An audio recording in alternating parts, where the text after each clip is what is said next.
It's Friday! What up, everybody? Look at one chance and it turned on. I'm so excited about that. That never happens.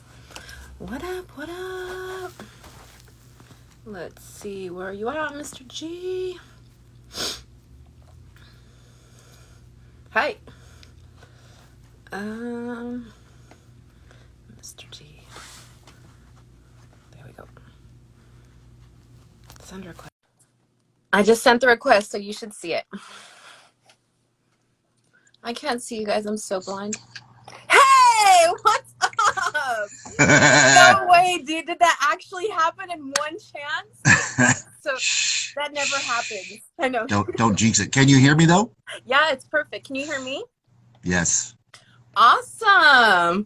Wowzers. I know, dude. It's very different than a Zoom. No, it's kind of the same, right? Yeah. Hey, Rocco 1125. That's my daughter, my 12-year-old. Oh, hi, Woohoo! Adam, that's a former student of mine. Oh, what's up, Adam? So cool. You guys are awesome. All right, you guys, let's start this. Thank you. Just gonna jump right in. Tonight. I know. Start right up. You know what? Thank you for being the Feature Friday tonight. Thank you for, thank you.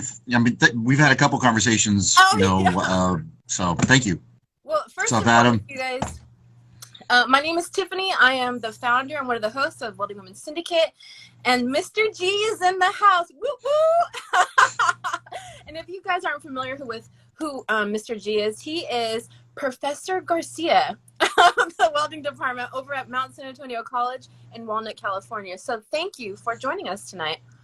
My pleasure. It really is an honor to be here with you. Awesome. And if you guys haven't checked it out, this is actually the second time we've interviewed with your college, which is cool. The first time it was with Bella, who happened to be the first woman welding instructor over and alumnus, graduated from the program as well. Oh, I don't even remember that part. That's very cool. Yeah, so she has her associate's degree from Mt Sac Welding, and we certified her. We got her LA City certification. That's so cool. I love the fact that I had the opportunity to do that. And I love the fact that you're here. So let me just kind of give you guys a little bit of a background. Mr. G came to me and he's one of the huge supporters. He's introduced me to so many amazing women in the industry. I've taken a tour of the program. I've had the opportunity to interview Bella.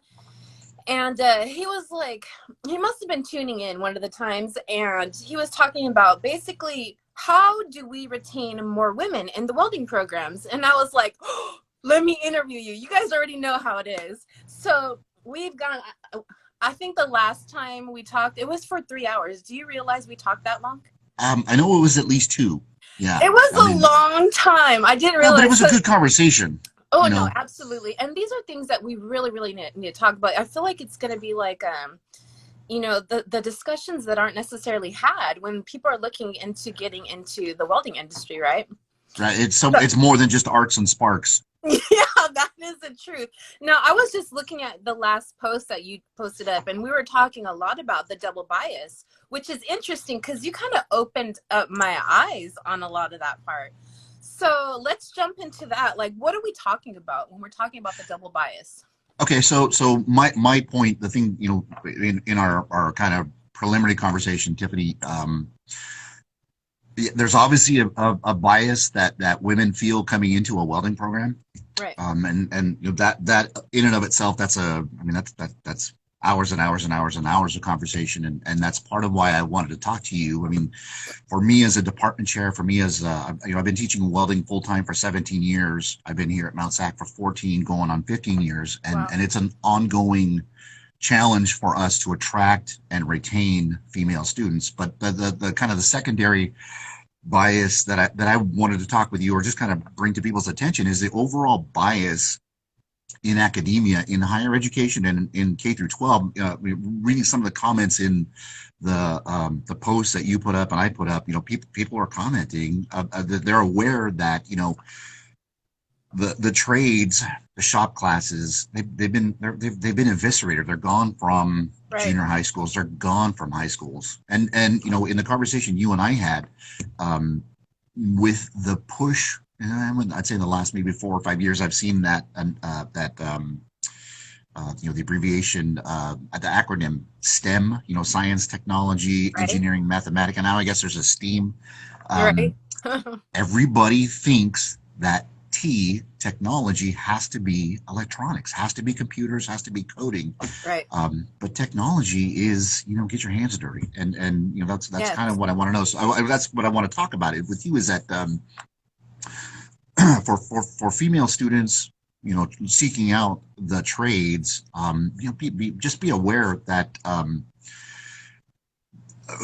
whatever program you're going into, I mean, if it's we're at a community college and we're one of the biggest community colleges in the state of California. Right. But there's a bias. I mean, if I go, within my time at Mount Sac, within my time at the previous colleges I've taught at, academia is up here, career tech is down here. Right. So that's kind of the double bias. That's what I want to talk about. Well, it's funny because I was just showing you kind of like the homework that I did on this one because that was impressive. okay, so let me just tell you how much more I did. From Maryland to Hawaii, I got people's opinions on the things that we were talking about. And you're talking about that double bias. So once you when you're right in the door of going into these programs, people are already against you. And one of the comments I actually got was from Eliza, who's actually the co-founder and co-host of Welding Women Syndicate. And one of the ones she said is because we have a personal situation with HR people in the college is we really need people to just understand not just women alone, but anybody who wants to go into the trades programs. It's not a matter of them having opinion when they go to advocate for somebody when there's an HR issue, but it's them just resolving that and actually supporting people that want to take and learn a vocation. You know what I mean? So that's, like when we're talking about bringing women or people coming into the trades, it's very important to start right at the very front door, at HR. Don't look down on us because we want to get dirty and we don't want to entertain a traditional degree like psychology or being a lawyer or a doctor. Not everybody wants to do that. Yeah, if a woman walks into a counseling office and a female student walks into a counseling office at a community college or even in a high school and says that I'm interested in a STEM career, they're going to direct them to nursing. They're going to direct them to a health career. Right. They might try to encourage them to go engineering because it's academic. There's math and you're not going to get dirty, but for like this is my regular work attire. I shudder to even put on a shirt with a collar, like a polo shirt. I mean, like I get aware. Yeah, I know. Like one of my colleagues got us some really nice like a polo shirt, and it's got the Mount Sac logo embroidered on it. And I realized about 15 minutes ago, I was like, oh crap, I wore a T-shirt. No, mine but this is is Women Syndicate. So see now, if you send me one of those, I'll wear it. I'll wear the hell out of it. I'm a sucker for a free T-shirt. Yeah, done. No, you don't even have to tell me twice, man. But no, that's one of the things that we're actually up against before, right when you walk into the door, there's already that bias against you. And unfortunately, we've heard time and time again, situations where people walked in where they had an actual situation that needed to be resolved with HR. And they basically were told, well, you do know you're in a male dominated industry. Come on now. I mean, yeah. It's honestly, there's no incentive if people are not going to advocate for you. And okay, the reason why we're saying this, you guys, like, we're not trying to scare you off. These are just things that you're going to have to face when entering this type of industry. Plus, we want to open up people's eyes to situations that are going on. So hopefully somebody can see these conversations and take a better look at their organization, whether it be a major institution or a small school or a welding course. You know what I mean? So these are basically our opinions. We're not trying to put anything down, but these are things that across the board and people all over the country are talking about that are very valid, that they've had personal situations with. Right. And I'll kind of interject here. Like, it is, we are part of the solution, the men and women in our trade. It's part of our solution to represent ourselves well. Yes, absolutely. As a man in the industry, as a man, trying to attract, and recruit female students and get them to persist and complete. I feel it's my part of my responsibility to make sure that every student who comes through my door comes, knocking on the door, interested in the program, that they feel welcome. And you know, I know that my students, like I just saw Elena Hill joined us. I know Elena's a former student. Hi, And her Linda. Elena, this is so cool. There's only two. I have several father-daughter. I'm sorry, father-son. You know, cohorts have come through. I've certified the dad, and then the son comes through. I have only two father-daughters. Isn't this the one that I saw that was testing out when I went on the tour? Yes, Okay. yes, I was that's her. thinking like I recognize the name. Okay, yeah. Yeah, Oh, yeah. that's So I so mean, cool. but I mean, you know, that's something like I'm saying. You know, we yeah. I mean, welders are the rock stars. We are, you know, we wear the leathers, we make all the noise, you know. But I think we ourselves, you know, can take some responsibility and further our own value in a company, in an industry, by representing ourselves well, and you know, the trade itself, like we have to be welcoming. Yeah, there's Yeah, absolutely. yeah, the HR people need to be you know, be made aware. But like it helps if we walk through the door as we're trying to resolve issues. Like if we don't walk in with a giant chip on our shoulder, which is hard. I mean, because you know, I have to be Right. honest and say that I've had a giant chip on my shoulder for you know, quite a considerable part of my career as well. And you know, for me being in a place where I know I can help Right. the you know, as many people as I can, I had to kind of, you know, make sure that I'm as humble and professional as I can be. Sure. Well, and I think it's honestly, I have to give you credit for actually doing this because your opinion doesn't necessarily reflect most, like you're a huge advocate for it, you know what I mean, and you don't necessarily see this represented across the board. So I actually appreciate you reaching out, you know, because we're trying to bring more awareness to women in the trades. And so like to have a man period like recognize that there is an issue or disconnect, like that's huge. That it's huge. I mean, and people who are working within the industry, they're like, okay, these are the things that we want to see, and we're not. This is not a wish list, people. This is just things to bring awareness to you guys Right. that we're talking about.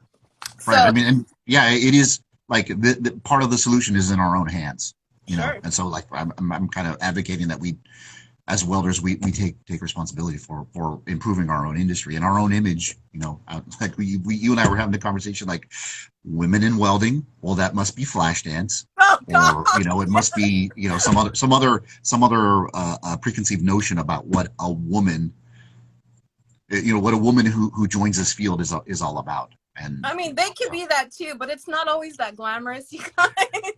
It really it's isn't. it's a business, you know, that it is a business, and it's, you know, every one of us gets up every day, and we're trying to find a way to take care of our families. We're trying to, you know, provide It's shelter, your provide food. livelihood. It's our Yeah. livelihood. Yeah, it's our Yeah. profession. Any just as if we were doctors or lawyers, it's a profession. Yes. Yes, absolutely. Well, and I love the fact that, okay, so you're a male instructor, and Mhm. I love that. But at the same time, I think I have 5 different comments from people, and one including is one of my former students, her name's Diana, that Mhm. there we need to see more women instructors.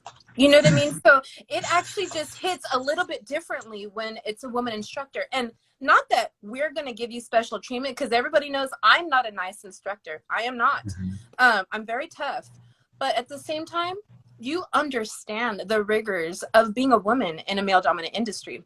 So while we're not going to give you special treatment, there's things that we understand and recognize a little bit more because we're a woman. You know what I mean? So Yeah, and it would be nice. if you don't mind, I'm going to jump in. No, You no, know what no, you were jump in. saying about there being more women instructors. Okay, so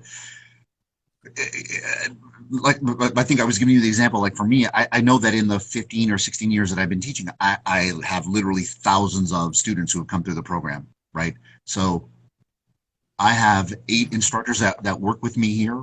And I think 7 of them are former students. They've come through the program, right? So that's 8 out of 1,000 to be able to get through the program, get the career experience, and then finish up an associate's degree. So to teach at a community college, you need to have the associate's degree, you know, Yeah. for California. Not every state For is going to have California, that same, right. for that same requirement. So that means that I need 1,000 female students to get 8 potential, you know, like that same sort of ratio. So I mean, Yeah, it would be the goal is more female instructors, but that means that we have to go all the way back. We have to get young women. We have to get eighth grade, sixth, seventh, eighth grade girls and women exposed to whiz Yes, welding. yes, They have to and get through high yes. school. They have to be interested in the field. They have to get to college. They have to do an associate's degree. They have to get 6 years Yes. of experience, and then we have a pool of candidates that we can draw from. And so it's not like it doesn't do it doesn't do any good to just pluck a random person off No, of no. out of anywhere and put that person in leathers and a helmet and say, okay, now you're an instructor. I can say with pride that every one of my instructors has all those requirements, and the strength of what our instructors bring to the classroom is that work experience. So yes, Absolutely. I Oh want yeah, more, and absolutely. I mean I have maybe 2 dozen former students. Bella is the first one that comes to mind. I mean, she checked all those boxes. She got her associate's degree. She's a journey millwright. She's Yep. extremely talented. She's very very knowledgeable. That's Yes. what I want, right? But and Yes. I have other former students who would be phenomenal instructors, but they haven't they're missing 2 classes to finish up Right. an associate's degree. So that at the point where they get off into the career, they're the coming back to take an English class or math class or history. It's like do I really want to? But yes, we need you to go do that. Yes, that you have to in California. Well, so okay, so check this out. In Hawaii, my buddy TJ, he is let me see, he's a collision painter and technical director. He says in regards to this conversation, the biggest factor being, obviously marketing and awareness, entertaining the trades at a younger level. So what you were just saying is making the trades more available and accessible at junior high and high school levels. So to bring more women in, we have to have more visibility. And almost every single person that I asked this question to, and basically the question was, how do we bring more female retention to the trades programs? Almost everybody across the board said marketing. If you can't see it, you can't be it, right? So you don't see it in junior high. Maybe you're not introduced to it when you're a little girl. Maybe you don't see, because we don't have very many trade program opportunities in junior high level or high school level. You don't see them on the billboards, like I didn't even know that that was something that I should be doing. You know what I mean? Yeah, And so I went through certain courses in my life and I was like, hey, I want to do welding. And then boom, I'm absolutely in love with it. I co-own a absolutely. shop, and Right. I smash college, and I get to have great opportunities with major structuring, and then private, and then working with Caterpillar. And oh my god, you just don't understand until you have the introduction. And so that introduction is key to bringing that 1,000 more women into these programs. Yeah, and I understand that people without the kind of exposure to the behind the scenes, behind the curtain of what education is about, um, marketing might be this much on a local level. People need to get back into their school boards, and and Yes. and it's the all the marketing in the world will not change necessarily, will not change a school board that's decided that technology means computers, because Right. someone decided that it is beneath my son or daughter to get dirty. Oh my God. Okay, Somebody so has to do it. And you know what? Your kids may actually like it. And at the same time, if you can provide something that's both gratifying and financially stable, you like that? That's from the YouTube video. Why mhm, not mhm. provide that for your child? Like somebody has to do it. And there's people out there making sick amounts of money. And who knows, it doesn't even stop at welding. It can go into engineering. It can go into being a world-renowned artist. It can go into creating curriculum for other schools. It can go into, you being an ambassador in the UK. Like the sky is the limit when you open that door into welding. Yeah, well, and if I can kind of beat that dead horse again, it really No, does, beat though. it. It has to. It's not just the marketing. I mean, it has to be a part of the curriculum in junior high school. Yes. Like for me as an instructor, I spend a lot of time, teaching students how to read a tape measure. Right. How to do the math that's fraction, converting fractions to decimals, to Hey, do Bob. volume calculations, right? The junior high schools and the high schools, they lose people, because math is completely theoretical. It's Right. fractions that are 5/7 or Mm. 22/37 or something like that. They're random. They don't mean anything. Right. I find for me, like when I come back and I try to teach people, these are the fractions you need to know: halves, quarters, eighths, sixteenths, because the whole world is built. I'm looking for my tape measure. It's built to a tape measure. It's built to a 16th of an inch, I had right? one. That's the fractions you need to Right. know. And if when I show my students a decimal equivalent chart where it's 0.5 is half, 0.25 is a quarter, 0.75 is 3/4, 0.125, 0.625. It's so interesting. Maybe not all of them, but most of them are like, why didn't they teach me this? That blows my mind that I they don't know. even Yeah. learn this. You know what I mean? Because you and I had the conversation where we're talking about the Pythagorean theorem. Yes. A squared plus b squared equals c squared. What am I going to use that for? Well, you get out in the real world and you take your tape measure and you go 3, 4, 5. That's a Pythagorean theorem. Boom. Right. That's where you use that every day. Right. Right. So, we have to Make we have to change math fun again. we have to change the minds of educators early in life. Like they have to understand. I mean, and so you did go watch that Success in the New Economy Yes. video. What do you think? What do you think of that? You know what? I would like that to be part of the first day of school for everybody to watch that. There's basically a plan for them to figure out, how am I going to get through this course, and to make it a tangible, something they could write down and work toward. Woo! It spoke to me. I'm telling you, I have notes upon notes. Good. I was like, oh, look at this one. This is going to be the end, because it hit me so hard. Like, this is a basic, like a check off of what we need to do in order to ensure that these students are successful at the end of the course. Yeah. I mean, maybe it is marketing, maybe it is parents that think that, my son or daughter needs to be a doctor. My son or daughter needs to be an attorney. My son or daughter, okay, I'm going to commit myself to paying for 12 years of university, and then the cost of that just keeps going up and up and up and up. Meanwhile, like I just had a former student come back, certified elevator mechanic. Oh, we were just talking about this. Yeah, he spent the last 14 months working at LAX. Yeah. Working 7 12-hour days.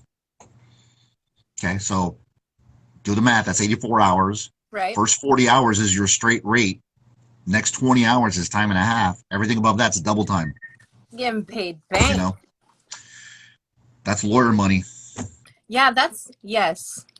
Yeah, and I bet he wasn't off during the pandemic too. And we're not even going to touch upon that part, you guys. I don't even want to get into that. But I'm just saying, like a lot of businesses were off during that.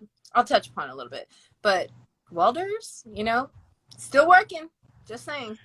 Getting paid. All of the trades. I mean, our campus, Mt. Sac's campus, is torn to shreds right now because there's so much construction going on. The construction, yeah. Oh yeah. Yeah. I'm saying, hold on, high school is forcing. Yeah, go ahead. Oh, okay, hold on.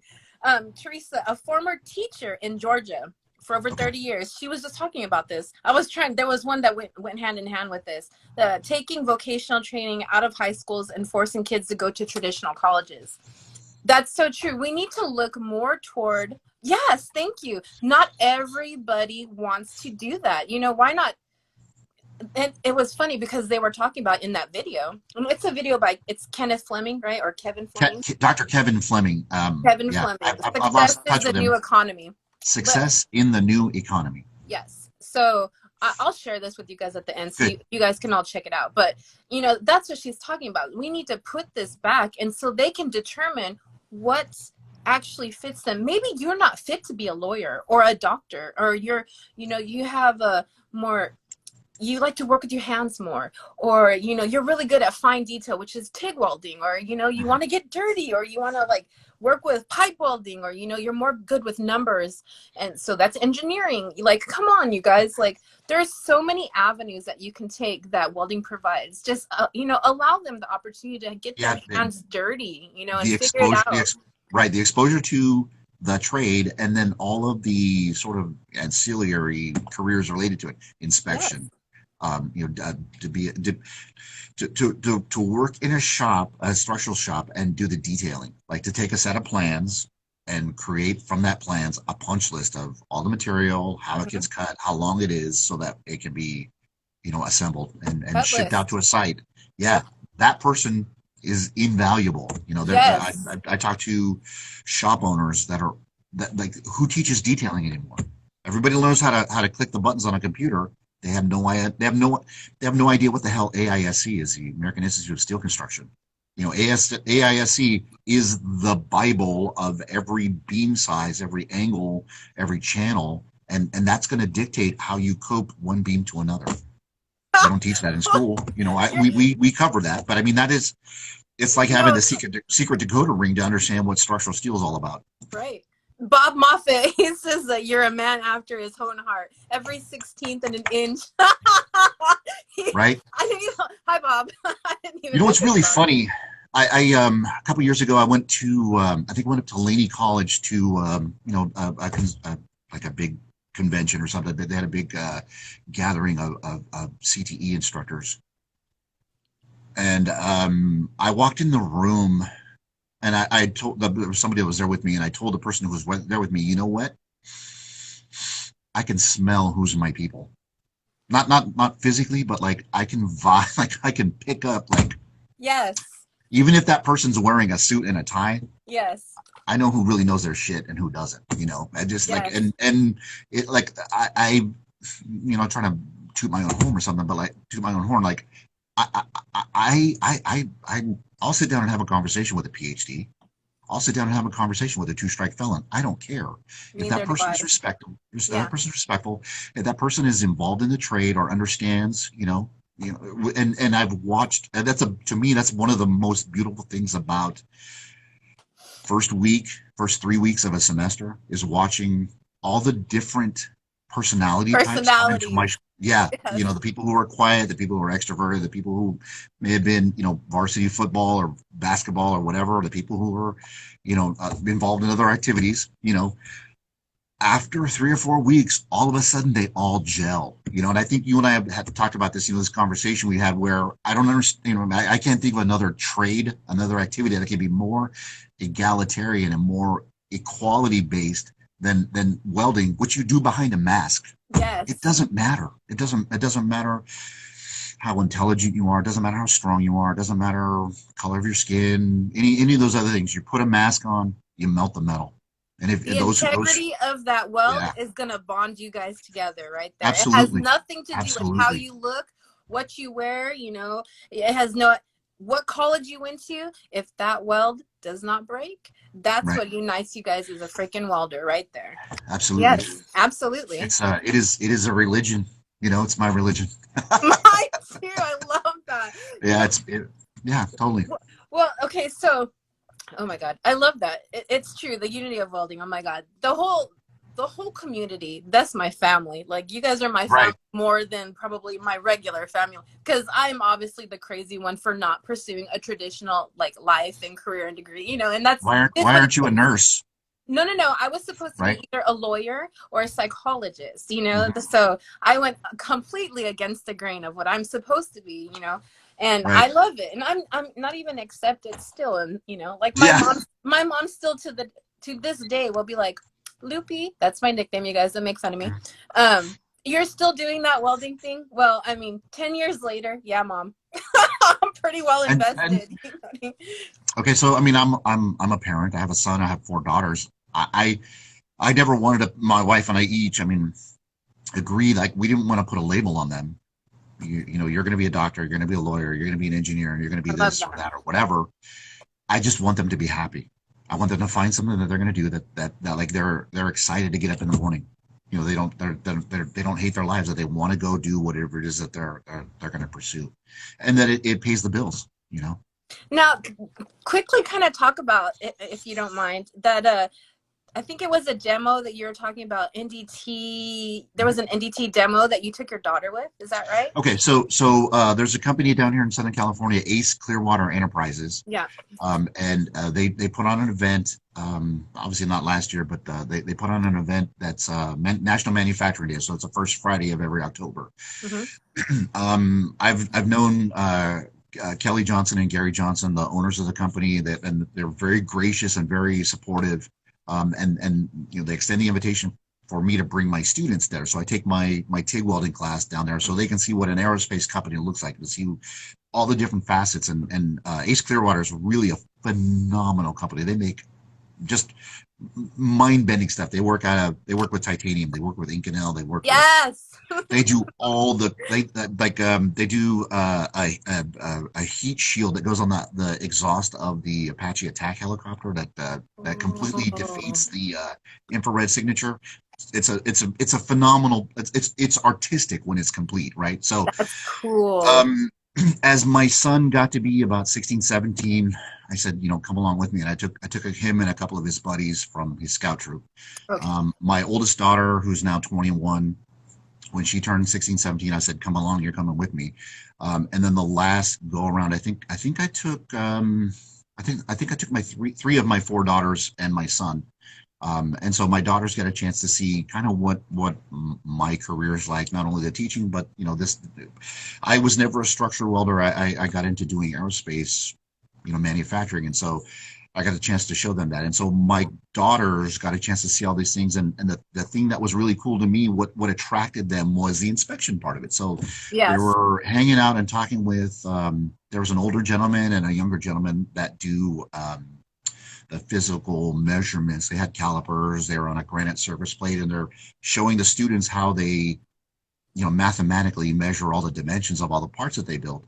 And then right across from them was a little, almost like a tent structure, like an easy up that was blacked out. And there was a guy there doing fluorescent dye penetrant testing. So paint the parts with a fluorescent dye, wash it off, put it under a black light to look for, pinholes, inclusions, cracks, and stuff like that, surface defects. My daughters were like magnets, like they were drawn to that, and they were asking the guy, like, okay, this is so cool, what do you like what you do? He says, I love what I do. He's explaining the process to them. My oldest daughter asked him, so what degree do you have to do this job? He goes, I have a high school diploma. Right. I went and got an NDT certificate. And she goes, well, how much money do you make? And he's like, I make $65,000 a year. Right. And that was that clicked a switch for her. And she's taking classes through the ASNT, the American Society of Non-Destructive Testing. And she's on her way to getting her level 1 certification to go do dye penetrant, mag particle. So bad. Right? Introduction, you guys. Yeah. Like, and so like in my certification class, I have this conversation. I tell my students, okay, like we go through the D1.1 code book in preparation for the LA City structural written exam. Mm-hmm. And I make sure to go through and explain what all of that alphabet, AISI, ASNT, ASTM, all these different acronyms. And then I time out. Okay, so here, this is non-destructive testing, which is separate from visual inspection. It's separate from your structural certification or pipe certification or whatever. ASNT has 3 levels of certification for each of the different processes. Level 1, you're a tech. You're working on your level 2. You get your level 2 cert. You're probably managing that process. And when you're level 3, you're a rock star. They send you all around the world. And my students are like, yes, why did no one ever tell us this? So right. and it's the exposure to it. And look at you. I love the fact, I admire the fact that you did not push your profession on them, but you offered, like, why don't you come out and check this out? And you allowed them to make that decision themselves. They saw something that they resonated with, and they're like mind blown. And now look, like, oh my God, the world is definitely yours. Just like Mike said, like, oh my gosh, I love that. Yeah. I love that you did my youngest daughter, so I love Mount Sac. Mount Sac is my home. Yeah. I have an associate. I almost had 3 associate's degrees from Mount Sac. So when I came to Mount Sac, I was going to be an architect. Right. And then I took a welding class. I was like, okay, this is way much more fun. And then I took a machine shop class. Right. So I have an associate's degree in welding. I have an associate's degree in manufacturing technology. And then I dropped 1 CAD class, computer aided drafting. I would have had those three degrees. So Mount Sac has manufacturing, it has industrial design technology. Mount Sac also has an FAA certified airframe and power plant program. Yes. So let me toot Mount Sac's horn. Mount Sac has No, ag. toot away. Yeah, they have an ag program, so they do registered vet technician, they do animal husbandry, Hmm. they do horticulture. It's you name it, Mount Sac does it. They've got an aeronautics program, so you can get your pilot's license, you can become an air traffic controller, all They these different do? programs. Oh I my didn't God, know it's they had that. I was trying to get and that in Arkansas. so now they're even doing the drone pilot licensing. Oh, So, I mean, you name it, and you can do it here at Mount Sac. So, long story short, um, I'll bring any of my kids that want to come with me to work, and they'll come and hang out, and we'll just go walk around campus and show them what's going on. So, I walked my daughters through the machine shop, and we walked past the machine shop. Right next to it, in the same big hangar, is the airframe and power plant. And my daughter Isabella, her eyes were like, I think she was like 15 or 16. She's like, how soon can I do this? Like it was like, again, like a magnet. Like she was just drawn towards the oil and the grease and the jet fuel and my youngest daughter Raquel, when I get home, she comes and gives me a big hug, and she just inhales my stink, metal. like she's like, oh Dad, I love the way you smell. You smell like Yes. oil, you smell like sweat. I just love it. So that's kind of I'm, cool. you know what? It's my favorite smell. Only certain people will understand that Yeah, you know what? And I it tell makes her, I'm me like, so baby, happy. that is the smell of money. Yeah. I love it. Absolutely it is. That I love that. I oh my God, yeah. That's my favorite smell, is the smell of metal, because it's the place Yeah. where I felt the most welcome.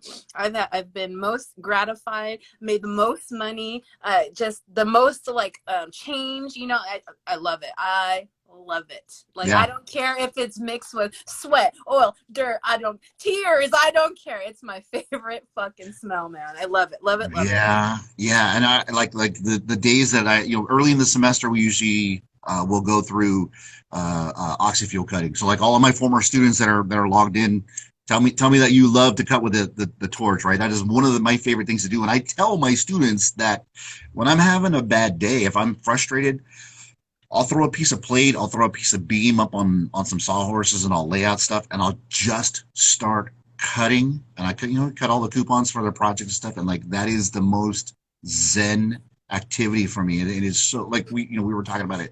It's cathartic. I'm Yes, it is. Mine is literally running 78. burning and melting my problems away. Yes, it is Like all I cathartic. need to do is focus on neutral flame, focus on preheat, focus on travel speed, and Right. I listen to the slag dropping off the bottom of a cut, and it's like singing to me, and it's like Yes. that is my happy place. Yeah. No, I don't know how many times where I was in the middle of class and they're doing their thing, and I have my own, instructor booth, and they're like running flux core, and I'm like in my head, and I have things going on in my head, and I got so much going on. I'm just running some 7018, like, God, all I can hear is the crackle, The and crackle. focus on the angle and the Yeah, smell and the heat, I could. like, As you say that, I can smell it. it's so therapeutic. And Oh yeah.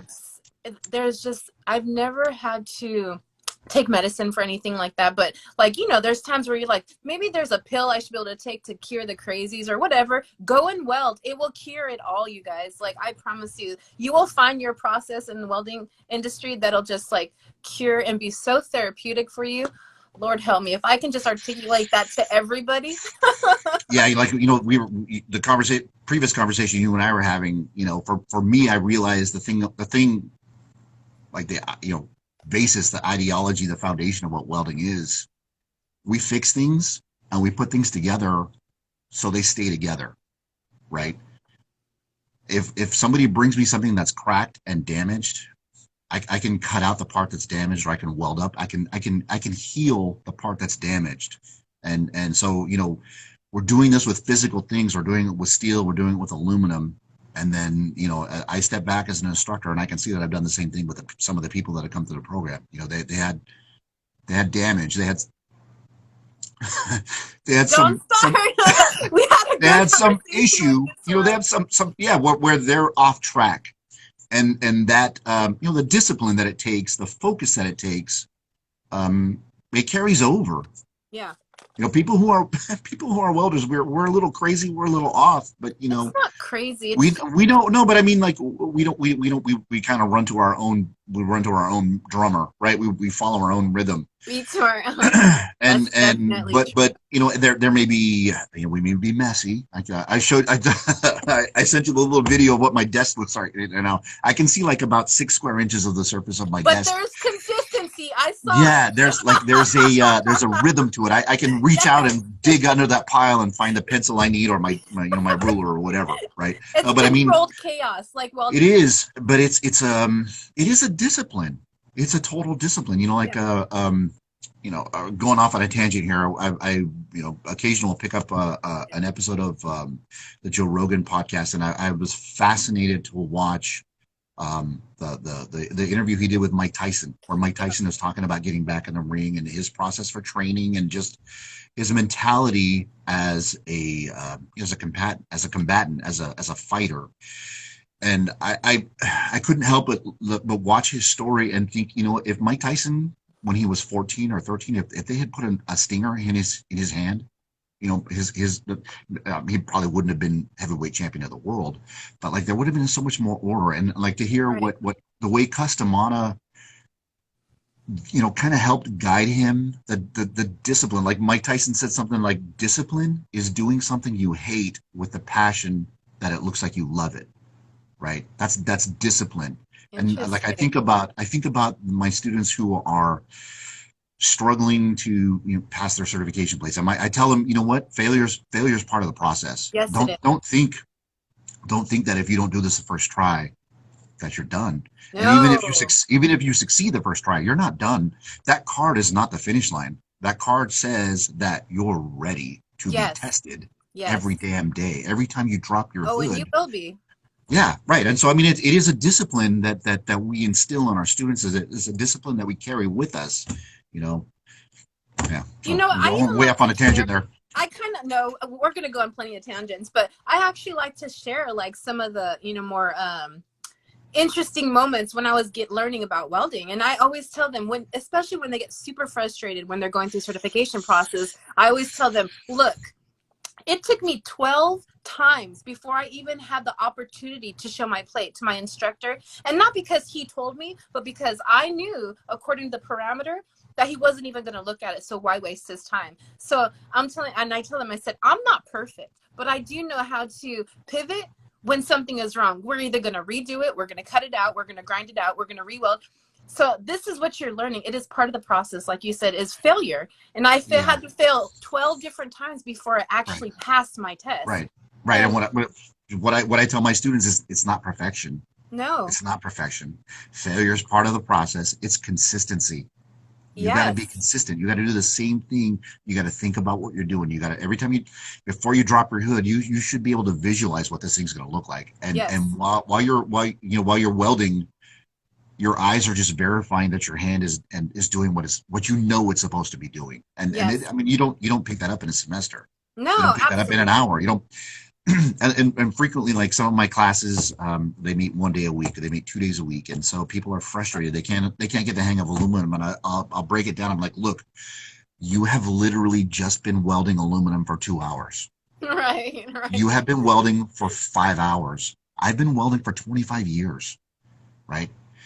If I couldn't do, if you know, people give me a hard time. They're like, man, you made this look way too easy. I'm like, no, it's the 25 years of training. It's the Right, 25 years of practice. right, If I couldn't do this after 25 years, go genuinely go find somebody else to teach you, because right. it's the muscle memory, it's the practice, you know. No, and you're also learning how to deal with failure, because Absolutely. I just had a moment a couple of weeks ago. I hadn't welded. I've been on vacation for what, 3 months now, and I went out. I went on some welding tests, and Mhm.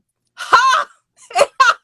I had did a few runs that I've never even done before, and then I Mhm. had did open root 3G on, I think it was 3/8 inch plate. I haven't done open root, fuck, 4.5, 5 years, right? Mhm. And I was like, holy moly. And I was like, this is not going to be pretty. I practiced Yeah. it, and I came back Yeah. and I was like, you know what? That's what I got. You know what I You know mean? what? Yeah. And the other thing, like I'll tell my students, like, Hey, I have bad days. Like Absolutely. you're gonna watch me have bad days. The difference is that I have bad days in front of a group of 20 people. You know, when I screw something Right. up, Talk about trying to be. there's no hiding. Oops, you know, like we're gonna nope.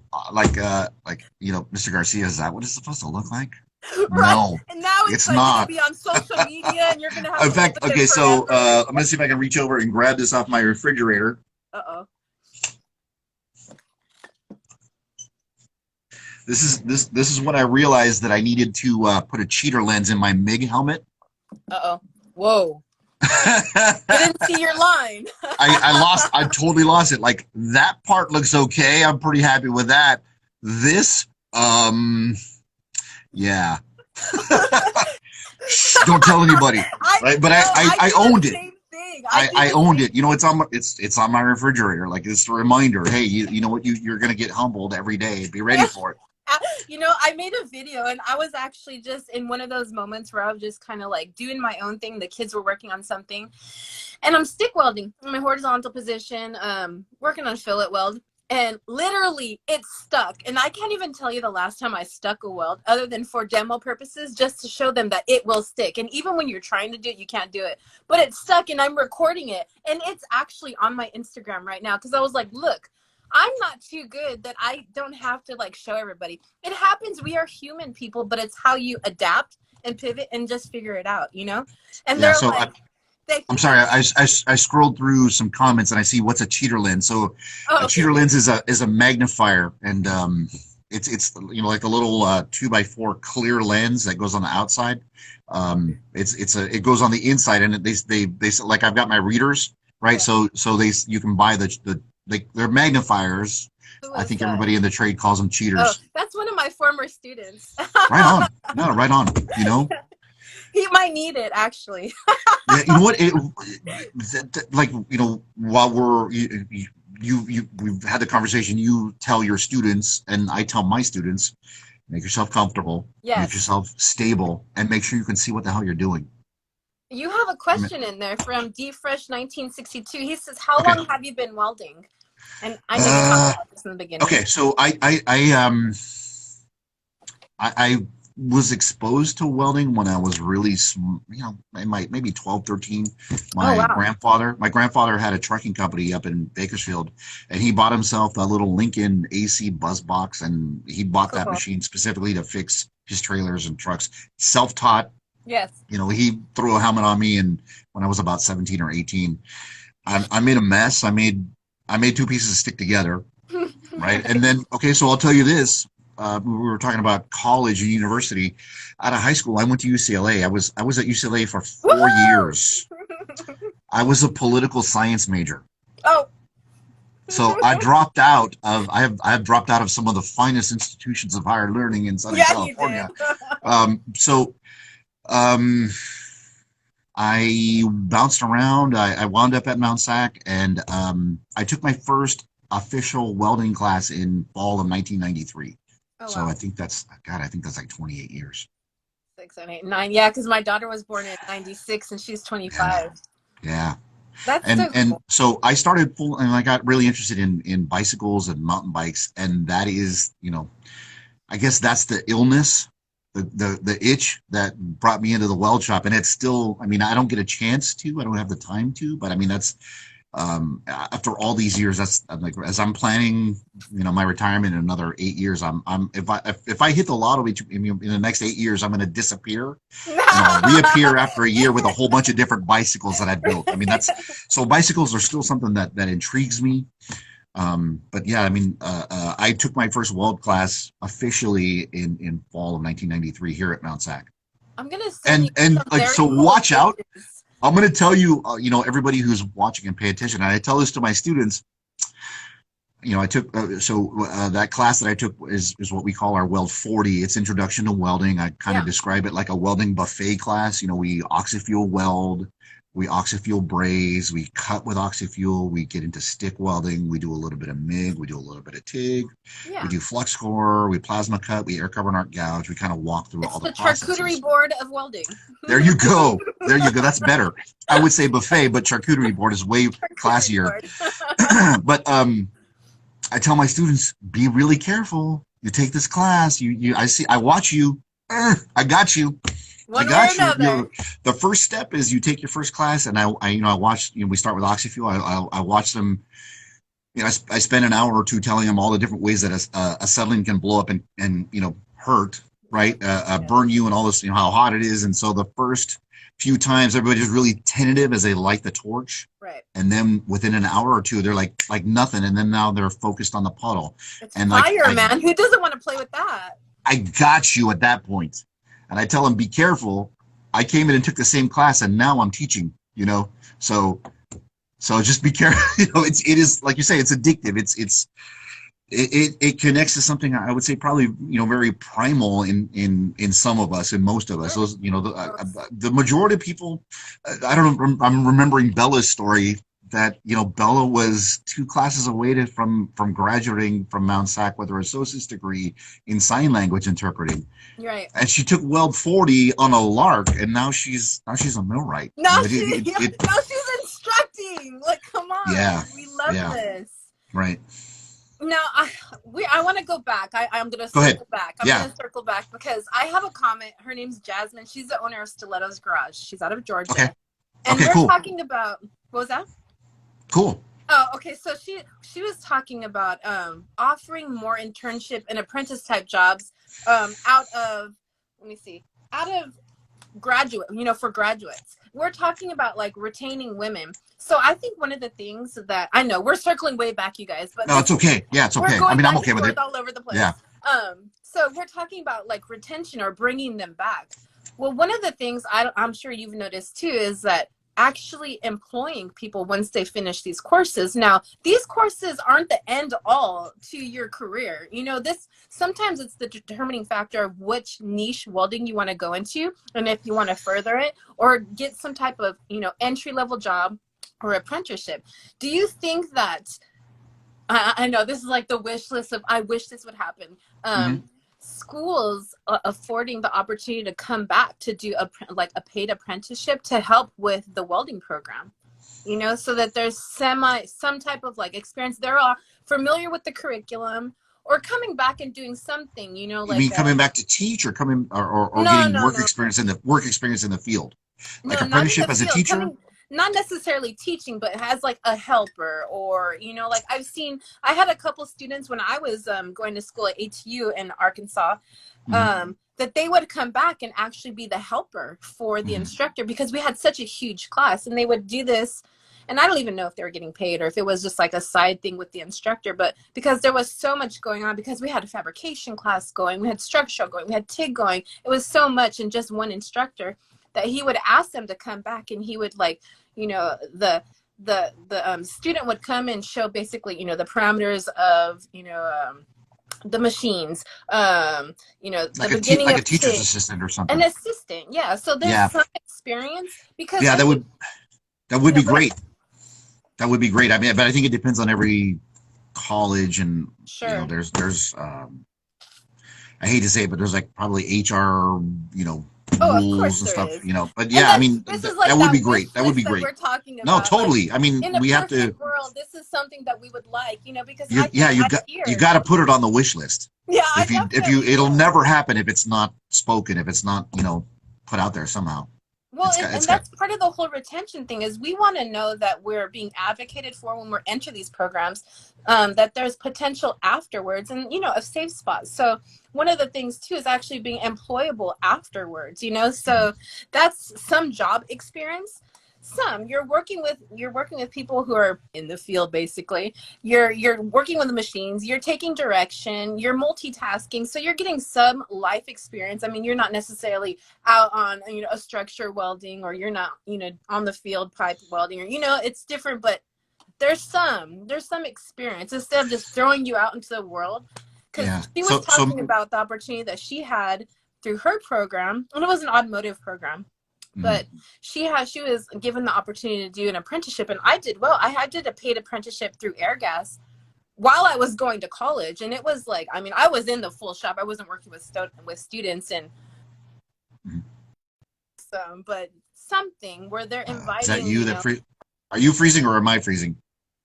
No, that's you. Oh no. No, don't Okay. touch Well, it. someone's freezing. Yeah, I'm not. Yeah. Okay. So, Mount Sac offers we offer work experience. So Mhm. we have a few companies that will like for 40 hours in a semester, a student or arranges kind of like a part-time job and it's unpaid. Mhm. So that's an option. Right. And I think every school, every program is going to have different opportunities available to Oh them. And I yeah. think Mary Jo and was it just takes saying that.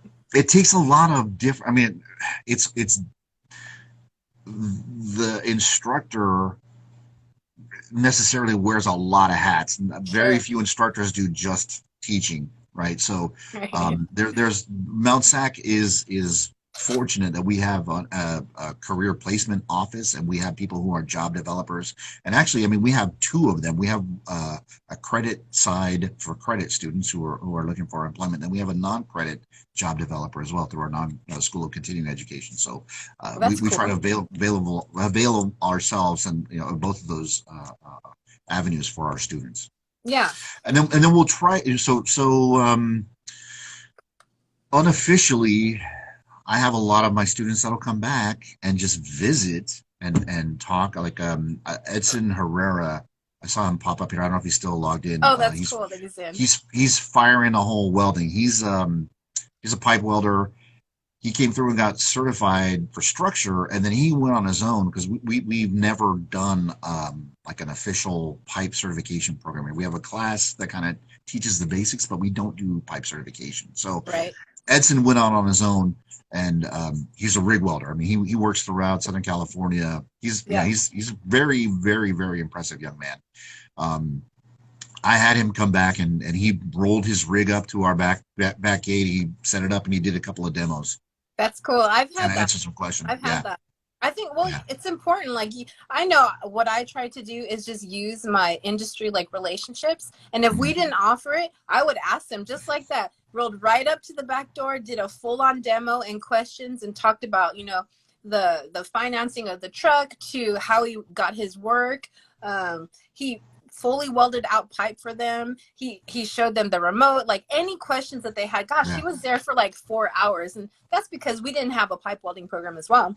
So I Mhm. think just the exposure, that visibility is very important. Yeah, yeah, and we're very fortunate. We have a lot of our students that are once they get their LA City certification for structure, it's manual stick welding, and then the next thing that people need is their semi-automatic flux core. So we have two instructors here who are in the ironworkers, so they'll come and teach with us. Right. They help me teach a class. And then they're recruiting as well. They have an eye out for talent, and as we get people certified either through the stick process or the flux core process, we're already. It's kind of unofficial. It's not going through the college. And another kind of pitfall for us. I think you and I were talking about like. To teach at a community college, along the bias that's built into there is the community college system values associate's degrees. They value academic certificates. They value transfer to a four-year university. Okay. Right. Well, my students don't do that. My Right. students come in, they take 3 or 4 classes, they get their license, and boom, they're gone. They're Right. cashing checks because that's what it's all Right. about, right? So Yeah. we need to find a better way, and they're working on it. I think To that's part bridge of the that. new. Yeah, Yeah. to be able to track a student who comes through the program and is now employed Yeah. as a result of the skills they gained in our program. Yeah. Yeah. Absolutely. Did you know we've already gone through an hour? I feels like didn't about make you guys feels a like about disclaimer. 15 minutes. You know what? I lecture for an hour. Uh-huh. I go, in a normal class, I talk for an hour. I go do a demo for about 20, 30 minutes, and then I come into my office and hide because like I'm like one of those people who's like 55% introverted. Like when Same. I have to be on, I can be on, but man, when I'm done, I'm exhausted. And And I then you think have to be on the phone for like another yeah, 6 hours. yeah, yeah. The last couple of days of in preparation for our semester starts on Monday. Um, like Wednesday, yesterday, and today. It's been nonstop Zoom. Oh So yeah, I bet. Yeah. I logged into Zoom this morning at 8 in the morning, so I'm coming up on 11 hours of talking to a Oh my screen. God. I absolutely love it. Well, you know what? These are just those conversations that you just don't have. You know, you don't get necessarily, I don't necessarily have the opportunity to talk to an industry professional who actually teaches, and just to hear kind of like the inside, not the horror stories, but the things that we don't necessarily talk about when we're Yeah, talking about bringing people into the trades. right, and I'm again, kind of calling back to an off screen conversation you and I were having. To be an instructor, you definitely need to be, skilled. You need to know how to weld, but like the welding part of teaching is like this much. And so You like gotta have like that, a degree in psychology, you guys. well, I mean, okay, I'm going to let you in on a little secret. Educators value education. Okay, so like if you're going to transition out of the field, if you're going to transition out of being an iron worker, being a pipe welder, working in aerospace, if you want to walk away from the trade and become an instructor, you need to that's a reality. Like if I was going to go from structural steel to go become a pipe welder, I would in my mentally prepare myself. I need to go learn a new set of skills. I need to get a new certification. If I'm going to be Yes. for me to become an instructor, I needed my associate's degree. For me to get Yes. paid more money, I needed a bachelor's degree. For me to Yes. get paid more money, I had to get a master's degree. So I mean, my wife and I, we had our fifth child, and that's when I went back and got my master's. So I mean, I was working full time, trying to be dad, trying to be husband, and then I was going, so I mean, it just, there's nothing easy. It's all hustle. No. It's No, and all I'm hustle. It's barely all learning this. drive. I'm still new into my career here, and this No, that's a cool. And whole it's a I'm whole I'm new world, you guys. it Let is me it is, tell and I'm you. happy to kind of help lay out the roadmap. I had good people Yeah. um, holding my hand. When I dropped out of UCLA, I got an associate's degree. I'm like, boom, I'm done. I'm solid. I wound up working in a job after my son was born. Hadn't even finished my associate's degree, but I had two bosses that were probably two of the worst bosses I've ever had in my life, and I hated it. Yeah. And I understood clearly that the only reason those two people were my supervisors, is because they had a degree. And it made me think that I cannot come home after driving an hour and a half. I was working in Santa Ana, living in Azusa, coming home to my little boy, and when my daughter was born. I can't look myself in the mirror and look at my kids' faces, knowing that I'm limiting my capability by not wanting to go back to school. So Right. that was my motivation to go back and finish the bachelor's degree. and Yes. and for me to finish the degree opened the door for me to become a teacher. And like, I never in my wildest dreams ever imagined that I would ever be a teacher. When I took that first welding class, it was the last thing I wanted to do was be a teacher. It Right. really was. But now really can't imagine doing anything else. No, you know what? I did. Mine completely evolved. I had no freaking idea. But if anybody ever says they want to teach, I'm like, do it. Do it. Get your Yeah. degrees, get your experience, and do it. Because we're a different breed, let me tell you. It is not easy. And the way you have to pivot for each individual personality, you already know. God, it's like having a degree, just like Josie said right now. She's another instructor from Maryland. She said you have to be part physiologist to be an educator. It's absolutely true. Like Yeah. the whole part about dealing with emotions and psychology, on top of not like learning the politics behind, the Yeah. welding program. Yeah. Holy moly. Like my eyes are Yeah. completely open to it all. Yeah. Like, And then you need to sit in a room with a bunch of other educators that don't value your program. We were talking about the oh bias. my Like, God. Yes. you need to be There's that bias diplomatic enough to make the case that why welding matters. Well, you know You what? know?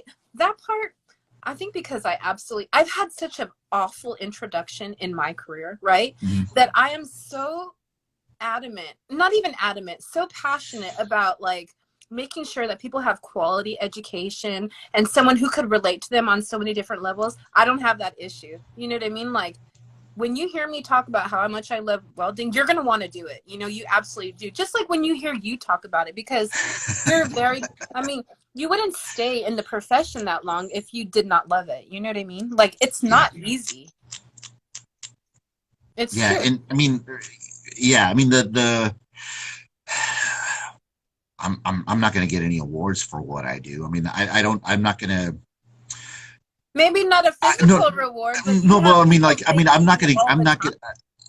I'm not going to get accolades from my colleagues for what I Right. do. But do you Right. need I'm not that? going to, and well, not really, it would be nice. It would be nice. I mean, You know what? I'll send you one. I have legitimately, I have been in, introduced into groups of faculty, groups of colleagues. Hey, I teach earth science, I teach geology, I teach biology. What do you teach? I teach welding. Oh, that's cool. Anyways, Yes, yes. yeah, okay, whatever. All right, I may as well be, something other than a faculty member. So the reward, Yeah. the the reward is when my students come back. There's Jeremy Okos and Jasmine Okos. They're husband and wife. They met in our program. They Aw. started their own company. They both got into the Boilermakers. They got married. They have a little It's girl. so They cool. like that's my award. I go. I had like 2 years ago. My youngest daughter and we went to the LA Roadster show in January at Fairplex, Yeah. right? And we're walking along, and I see a former student of mine on the phone in a heated conversation, walking towards me, Uh-oh. and he's wrapped up. And I walk up to him and I bump his shoulder really hard, and my daughter's like, "Dad, what did you do?" And he turns around, he's like, Garcia, and he gives me a big hug, just like that. Like, that's an award to me, like to have that connection, Yes. and it's like my daughter's like, "What the hell were you thinking?" Like, I thought he was gonna hit you, but he turned around and gave you a hug. No, those, you know what? I will take that over any type of award. I was just telling you about the one student who stopped drinking due to the Yeah. welding aspect. Like, I will Yeah. take that over any of it. You know what I mean? Like, I don't, at the end of the day, it's the basis for comparison. Those people don't know anything about welding, so their opinion doesn't necessarily matter. At least not Oh, to true. me. What Yeah. matters is the person that I taught and what they do with that teaching, and then when they come back and they're like, thank you, like, it just Yeah. brings me to freaking tears, man. Oh, Because totally. Yeah. you did that with Yeah. your education and your lack of kudos and Mr. and Mrs. Academia world. You know what? I don't need that. Yeah. I did my due diligence getting my degree. I've had my experience. I've had a lot of experience in all different and across the board, different spectrums of welding, from business ownership to private teaching to structural welding to TIG Mhm. welding. I've done it all, not all, but so much that I can relate to so many students. Right. And the fact that they come back and tell me thank you, that's what I need Hmm. right there. And I don't Yeah. need it from somebody who has no knowledge in welding. All they care about is that degree. Yeah. That's just me. No, legitimately. I mean, when I was younger, I could say, like, I want to make a difference in the world. Sure. I want to make the world a better place. I want to make as a father, I want to make the world safer. I want to make the world, better, right? I want my son and my daughters to grow up in a safer, better world. And I can say I legitimately have done that, because I Yes. know that I've worked with people, and I never ask my students what's going on. I don't, um, I'm not the psychoanalyst. I'm not the therapist. And it's usually halfway through a semester where a student will come up and tell me, like, "Mr. Garcia, I need to miss a day of class because I have a court date." And I'm like shocked, like, really, or they're telling me, like, "Hey, can you help me out? I need a letter to give to my parole officer to get, I really like this, and my parole officer is going to help me get the money to buy buy a helmet, buy boots, and all of their gear, So yeah, aside from the awards, yeah, I know You're making a I difference, dude. yeah, I know that there's people who I showed you I keep it right by my desk. I have a letter that one of my students wrote to me from Soledad. I know this somewhere I'm legitimately doing tangible good in the world because, yeah, because They're telling I you, can say, absolutely. yeah, right. There are human beings walking around on the face of the earth that are walking around in LA County. Maybe people that other, like if somebody walked up, like the people who walk up to me to give me hugs, they make other people nervous, but like those are my peeps, Yes. those are my family, Yes. then yeah, that's my award. That's my reward. That's my award. I can say without a doubt that I did in fact make the world a better place. Look, you guys, I'm not the only one that cries. Okay, like Yeah. it's an Yeah. emotional no, It it's an is. emotional Yeah. connection So when it comes to this. my It really is emotional. my daughters, my older daughters have come and taken classes at Mount Sac, and they're like, my son has sat with me, and they know that if I'm sitting in my office looking at the computer, I'm looking like this, like I'm stressed. I'm thinking, like, what the hell's wrong with Mr. Garcia? What the hell's wrong with Mr. Garcia? With Dad? Like, I got stuff going on. Yeah. And but yeah, I mean, it's just the stress of trying to hold down the whole operation. You wear so many hats when you're an instructor. You, I mean, come on. And yeah, for a long time, I was a one man operation, and I'm Oh grateful now wow. that I have support. I was able to hire other instructors, and I'm we're talking about having Bella to come back and teach here, but I have a good crew, and I mean, legitimately, I can say, like, I trained them, so Yeah. I know I can count on them. I know that they know You have to know how most of what awesome I. you are, how important you have been in that community. You know what I mean? Thank Like, you. even if you are not receiving it from your colleagues, you're just like you said, people are coming up to you. They're getting married. They're having businesses. I'm an Yeah. emotional welder, so you're gonna see it too. Yeah. Sorry. No, and But the other like really so there's colleagues, and then there's administrators. I mean, like, I have to be able to interact with a dean, an associate dean, a vice president, a president. I have to be able to interact with all those people. oh, They wearing all the hats. I'm focused on what's in front of me. I'm focused on, hey, we're out of 7018. Hey, we're out of material. The argon vessel is empty. I gotta swap out a bottle, and then I miss a deadline for turning in a report, and like I get deemed. Like right.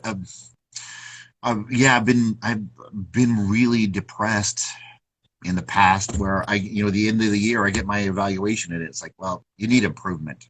Oh my What? God. I'm You're like, no, you sorry. need to hire me an Uh, assistant. I'm biting my tongue to say what and I have a couple of letters that I sit and type out, Yeah. but I never send it. Yeah, So don't send them. not until I Always retire. reread. When Yes. I retire, I have them all ready to go. No, but I Oh mean, my God. it's like it's not all. Heart stars and I've rainbows. had yeah, I've had Yeah. students say, "I want your job. Do I you want to do really? what you do." Like, yeah, okay. See why the beard is white? It's It's the wrinkles when you see them no, popping dude. through. There's so much more that goes on behind the scenes, and the reward is the people that are the people that I follow on my former students that I follow on Instagram, that are buying a new car, or buying themselves a toy, or they're taking their kids to Disneyland, or they're I just all of those. If you're tuned in and you're one of my former students, you see me crying, I'm remembering you, and I'm gonna carry Aw, you with me, after I retire. that's So family. so thank You're you. creating a family with I welding. really am. I Oh really yeah, am. you absolutely are. Like you know what? It's funny because I keep seeing the same students that come through. They interact even after the welding class, or Oh, they're working totally. together, or they're That's living what's together, or that's what's so freaking awesome, it's a is that family. you get people, maybe in certain circles they wouldn't even talk to each other. They're so Sure. different.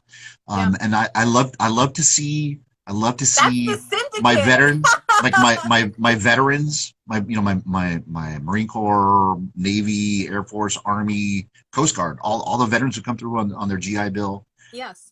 They start hanging out with engineers, kids of Right. engineers, like kids who are gonna go be engineers, and but like that network, like they'll leave here, and their interest is cars, their interest is bicycles, motorcycles, whatever, and then yeah, that they get out, and after they leave me, they're still pursuing those interests, and they still stay together. Like I have a good dear friend of mine, Donnie Green. He works for Arrowhead Products down in Los Alamitos. Mm-hmm. He's got the same white beard that I do. We were students together. He's still like, I still consider Donnie my brother. You know, yeah, I mean, I try to get together with him as frequently as I can, but like that's my brother, you know. Yeah, so I mean, the friends that you make. Comments. Hold on.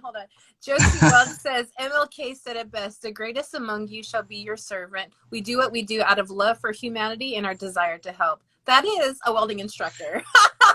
Yeah. Okay. So, like you kind of go off on a tangent. We were talking about, or I talked to you about that YouTube video. Yes. I was telling you about the book, Shop Class as Soul Craft. Oh, by Matthew Crawford. Yeah. And then there's a pair of books written by Father Greg Boyle from Homeboy Industries. Mm-hmm. So the first one is Tattoos on the Heart. And the other one is called Barking to the Choir. And so don't start with me. Yeah. The phrase that Father Greg refers to is radical kinship. Right? Right. So that means that you take somebody that you wouldn't normally embrace, and you look for the humanity in that person, and you build on that humanity. And I think that's, I mean, I'm not always the most friendly. Somebody recognize this. That's almost the most, you know, warmest, most welcoming individual, because I mean, I'm always thinking 100 miles an hour, right? But I mean, when somebody comes to me and tells me they need help, notes. I'll do what I can. And you know, if somebody comes to me and is making an effort, if somebody's here consistently and they're putting in the work, if somebody takes one step, I'll take 2 steps with them. Yes. You know, if somebody works an hour, I'll work 2 hours behind the scenes. They may not know that, but I, you know, I'll pray for my students. I'll keep them in my thoughts. You know. Can we get the titles again? I know people are taking notes. Okay. So the Shop Class as Soul Craft by Matthew Crawford. I promise you guys I will put this in the description when we're done. Yeah, so that's a great book. And there's so that book kind of talks about the difference between vocational education and vocational track and pure theoretical knowledge, you know, which is university, what we mostly consider as university. Tattoos on the Heart and Barking to the Choir. Barking to the Choir, man. Oh, I gotta write this down, you guys. So like those 2 books by Father Greg Boyle, you know, I can't even mention their titles without getting, you know, kind of choked up. But like really? I've had. So, you know, their Homeboy Industries is gang intervention and societal reentry program for, you know, gang members, people on parole, probation, people who are addicts. You know, I've had 1 or 2, you know, 1 or 2 of their trainees that, you know, they go through their rehabilitation and they get into welding. Thank you. Right. So I've helped their you know, some of their students. I used to have time to get down there a couple times a year and just do like try to talk about welding as a career exploration. Because here's the other thing. I actually just saw this guy on Spectrum News. Father Greg? Father Greg Boyle, the Homeboy Industries, because they just did an article, or not an article, a feature on Spectrum News for Los Angeles. Awesome. Yeah. Now, okay, but this is another one, you guys. It's called Success in the New Economy by Kevin Fleming. Now, that's a YouTube video. Yes. That's a YouTube video. And I'm going to list all this stuff, but because I know we're dragging our job. I don't care. This is my show, and I'll go however long I want. I don't care. Anyhow. Well, honestly, the limit's going to be the 15% left on my phone. Sorry. I don't have my charging cable with me. But, yeah. Okay, so this is actually, it's a very good closer. I know we're going to go on to tangents about this, but it's the ultimate goal for students. And it Okay. talks about relevant education, right?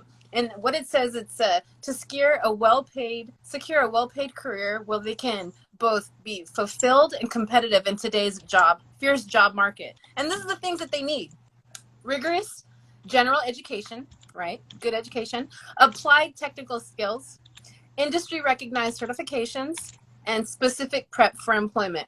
And then at the end, there's the ominous, will they be ready? So Yeah. this is like the most beautiful combination of what you need to be successful, right?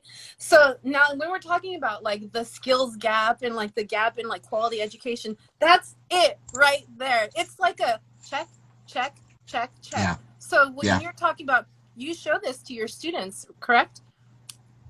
The video? Yes. I do. Yeah, I try to. If we can squeeze it in, I yes. just love that. It's like, I think, well, at least for myself, I love taking notes and having things like that I can like tangible that I could check off. Yeah, I got that. I did that. So that I can have something physically to know that, yes, I'm working toward a goal. I accomplished that. I did that. You know what I mean? Like the video, oh my God, it was so stinking good. Like I have to show this to you guys. And again, like I was telling you, that to me, the part that sticks with me that I try to share even in conversations is that ratio of careers. Yes.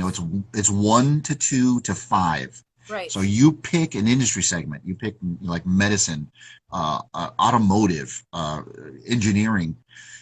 There's one career in that field that will require an advanced degree, a doctorate, a master's, whatever it is. Okay. Mm-hmm. For that one career, there's 2 careers related to that field that require a bachelor's degree. Mm-hmm. There's 5 careers in that field that only require a license, a certificate, or an associate's degree. So that's 2 years of school to make maybe not comparable, but better than living wage. I wish I could remember how he was talking about the top level of like a management, and then right. like entry plumber, but like the experience, yes. and how it changed, how the right. upper echelon was the plumber and not necessarily the yeah. quote of being the manager. Like yeah, I think really most counselors will look at median. The median income of an MBA versus a median income of a plumber mm-hmm. is this.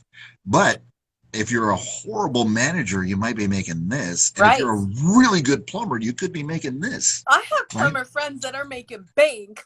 Yeah, and so if I can kind of reach back to talking about Homeboy Industries. Yeah. Our trades, that's a great career opportunity for somebody who has a record, somebody that might be locked out of what might be considered more traditional, might be, they might not be able with whatever their prior record is, might preclude them from getting into medicine. It might preclude them from being in, they may think that they're limited to minimum wage jobs, food service or something like that. Ironworkers doesn't care. Right. They don't. The pipe fitters, the UA 250, I'm not sure if they're a requirement or not, but I mean, a lot of the trades they don't care. Big welders. And journey iron workers are making $40 to $45 an hour. Yes. Pay, and then that doesn't include the other things that no one teaches a 16-year-old or an 18-year-old to think about: medical insurance, dental insurance, vision plan, yes. pension. You're building all those things along with that career. So I mean, when I know that when I put one of my students into a union or into a career like this, it's not just that they're paying bills. It's like they're building a future and they're building stability for themselves. Yep. Yes, okay, so I'm going to try to get through this without crying. I don't care. You can do whatever you want. I told you, I've got letters. Whoever comes to me, I'm not saying I'm only going to deal with a certain category of student. Whoever comes to me, puts in the work, I'm going to help them out. Yeah. I had a student who, was reentry and, coming off parole, coming off probation, getting out of addiction, cycles of addiction. And I'm going to be honest, he was, not a problem, but he kind of bugged me. He was just asked a lot of questions, kind of didn't follow rules. He surprised me. He knew that, he was not a rule follower. he went out and started his own business. He legitimately, he got himself certified. He studied and passed and got his contractor's license. Awesome. Started his own business, and now his business contracts with another business that helps our program. But the biggest thing is that he came back to tell me thank you. And it happened to be a day that we were, we do some training with Metropolitan Water Districts with their apprenticeship program. So I had that instructor with, one of my colleagues and their apprentices there. And so this student comes up and tells me, Mr. Garcia, Mr. Isley, I want to thank you for your patience. I want to thank you.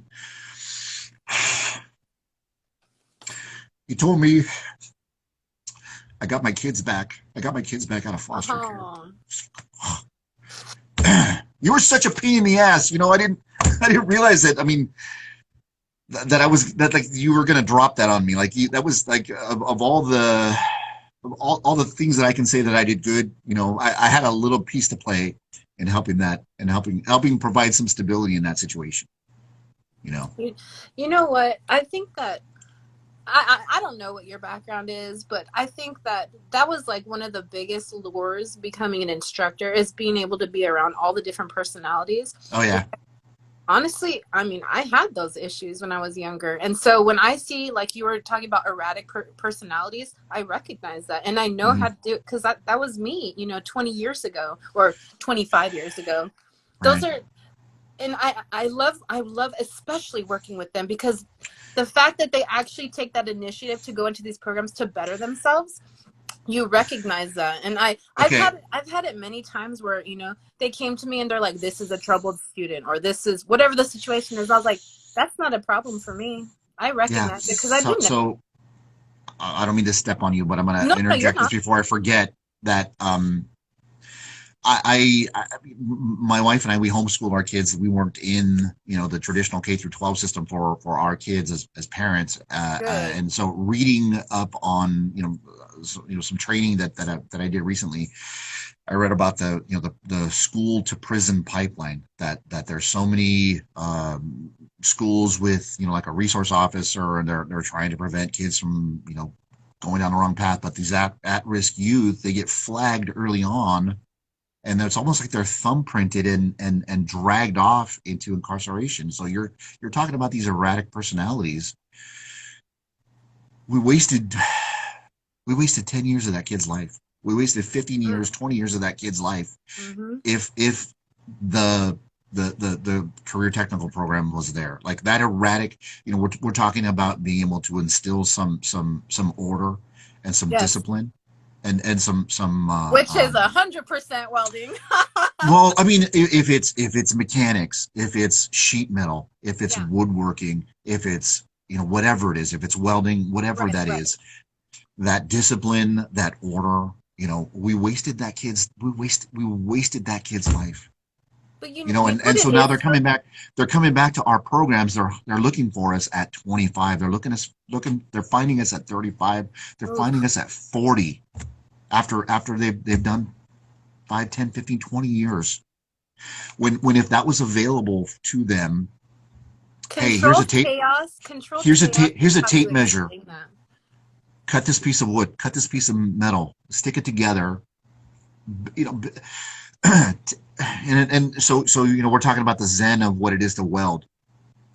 You're taking chaos and you're making order out of it. You're taking a random piece of scrap material, and I'm going to cut 3 pieces or 4 pieces. I'm going to make a fucking perfect 90-degree square.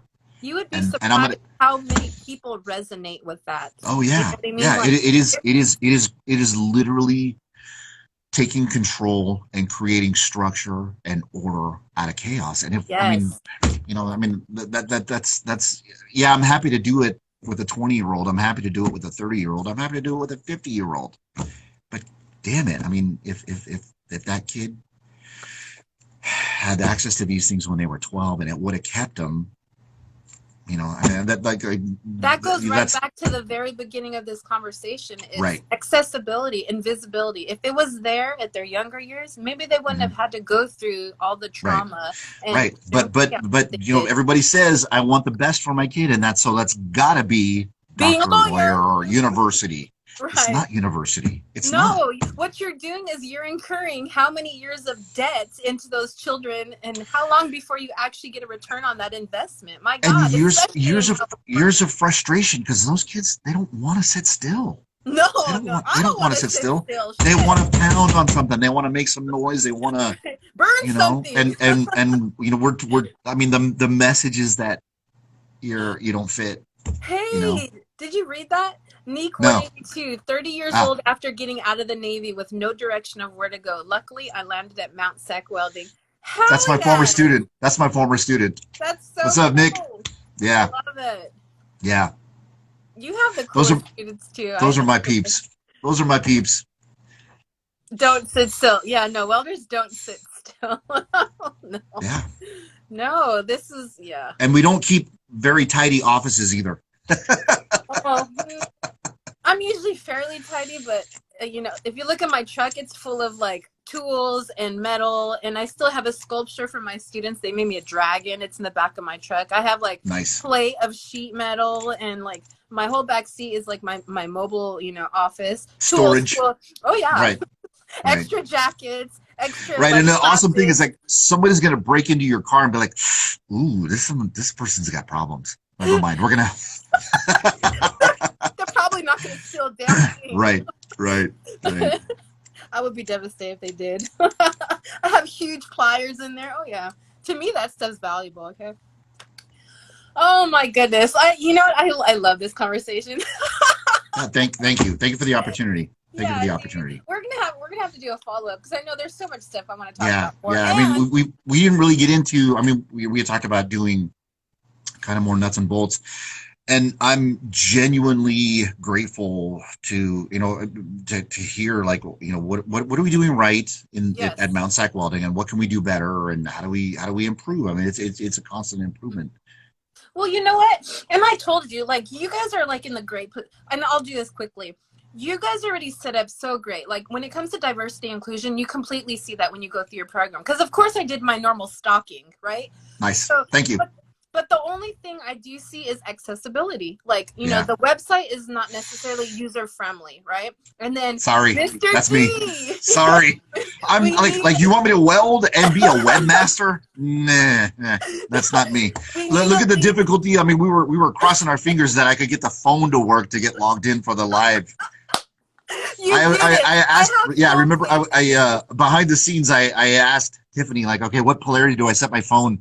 What shielding gas do I use to go live? And the good instructor that I am, I walked him through it.